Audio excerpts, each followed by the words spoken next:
ಕೆಲವರೆಲ್ಲ ಇವಾಗ ಕೇಳ್ತಾ ಇದಾರೆ ಬಿಸ್ ಗುರುಕುಲ ಅನ್ನೋದು ಫೇಕಾ ಸ್ಕ್ಯಾಮಾ ಅಂತ ಹೇಳ್ಬಿಟ್ಟು. ಆಕ್ಚುಲಿ ಈ ತರ ಫೇಕ್ ಸ್ಕ್ಯಾಮು ಆಗಿದ್ರೆ ಭಾರತೀಯ ಉದ್ಯೋಗ ರತ್ನ ಅಂತ ಅವಾರ್ಡ್ ಸಿಗ್ತಿರ್ಲಿಲ್ಲ ಅಲ್ವಾ.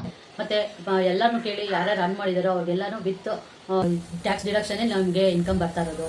ಜೊತೆಗೆ MCA ರಿಜಿಸ್ಟರ್ ಕೂಡ ಆಗಿದೆ. ನೀವು ಬೇಕಾದ್ರೆ ಗೂಗಲ್ ಅಲ್ಲಿ ಹೋಗಿ ಸರ್ಚ್ ಮಾಡಿದ್ರೆ MCA ರಿಜಿಸ್ಟರ್ ಅಲ್ಲಿ ಅದರಲ್ಲಿ ನಮ್ಮ ಬಿಸ್ ಗುರುಕುಲ್ ನೇಮ್ ಕೂಡ ಅಪಿಯರ್ ಆಗುತ್ತೆ. ಅದನ್ನ ನೀವು ಚೆಕ್ ಮಾಡ್ಕೊಂಡು ನೋಡ್ಕೋಬಹುದು. ಸೆಕೆಂಡ್ ಕ್ವಶನ್, ಕಾಮನ್ಲಿ ಆಸ್ಕಿಡ್ ಕ್ವಶನ್ ಅಂತ ಹೇಳಿದ್ರೆ ಬಿಸ್ ಗುರುಕುಲ್ ಚೈನ್ ಲಿಂಕ್ ಇಲ್ಲಾಂದ್ರೆ MLM ಅಂತ ಹೇಳ್ಬಿಟ್ಟು.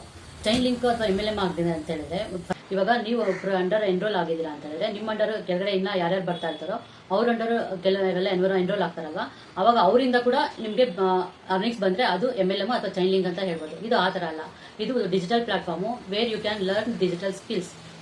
ಪ್ಯೂರ್ಲಿ ಇದು ಡಿಜಿಟಲ್ ಪ್ಲಾಟ್ಫಾರ್ಮ್ ಅಷ್ಟೇ. ಇದು ಯಾವುದೇ MLM ಅಲ್ಲ, ಸ್ಕ್ಯಾಮ್ ಅಲ್ಲ, ಯಾವುದೇ ತರ ಫೇಕ್ ಅಲ್ಲ.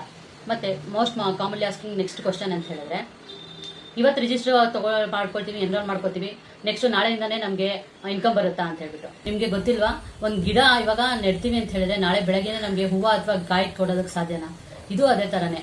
ನಿಮ್ ಕೆಪಾಸಿಟಿ ಮೇಲೆ ನಿಮ್ ಸ್ಮಾರ್ಟ್ ಆಗಿ ಎಷ್ಟು ಫಾಸ್ಟ್ ಆಗಿ ಕಲಿತಿರೋ ಡಿಜಿಟಲ್ ಸ್ಕಿಲ್ಸ್ ನ ಅಷ್ಟೇ ಬೇಗ ನಿಮ್ಗೂ ಕೂಡ ಒಂದು ಇನ್ಕಮ್ ಜನರೇಟ್ ಆಗುತ್ತೆ ಅಂತಾನೆ ಹೇಳ್ಬೋದು.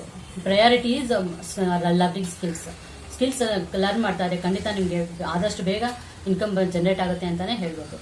ನೆಕ್ಸ್ಟ್ ಜಾಸ್ತಿ ಕೇಳುವಂತ ಕ್ವಶನ್ಸ್ ಏನಂತ ಹೇಳಿದ್ರೆ, ನಾವು ಇದಕ್ಕೆ ಫೀಸ್ ಕೊಡ್ಲೇಬೇಕಾ, ಫ್ರೀಯಾಗಿ ಎನ್ರೋಲ್ ಆಗಕ್ಕಾಗಲ್ವಾ ಅಂತ ಹೇಳಿದ್ರು. ಫ್ರೀಯಾಗಿ ಕೊಡುವಂಥದ್ದು ಯಾವುದು ಪರ್ಮನೆಂಟ್ ಆಗಿರೋಲ್ಲ ಅನ್ನೋದು ಸತ್ಯ ನಿಮಗೂ ಗೊತ್ತಿದೆ.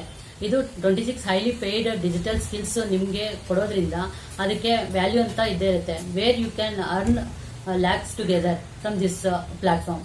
ಅದನ್ನ ನೀವು ಫ್ರೀಯಾಗಿ ಕೇಳಿದ್ರೆ ಖಂಡಿತ ಇದು ಸಾಧ್ಯ ಇಲ್ಲ ಅಂತಾನೆ ಹೇಳ್ಬೋದು. ನೆಕ್ಸ್ಟ್ ಇದೇ ತರ ಇನ್ನೊಂದ್ಸಲಿ ನಾನು ನಿಮ್ಮ ಹತ್ರ ಬಂದಾಗ ನಿಮ್ಗೆ ಬೇರೆ ಯಾವ್ದಾದ್ರು ಕ್ವಶನ್ಸ್ ಇದ್ರೆ ದಯವಿಟ್ಟು ಕೇಳಿ, ಅದ್ರ ಬಗ್ಗೆ ನಾನು ಕ್ಲಾರಿಫೈ ಮಾಡ್ತೀನಿ. Thank you.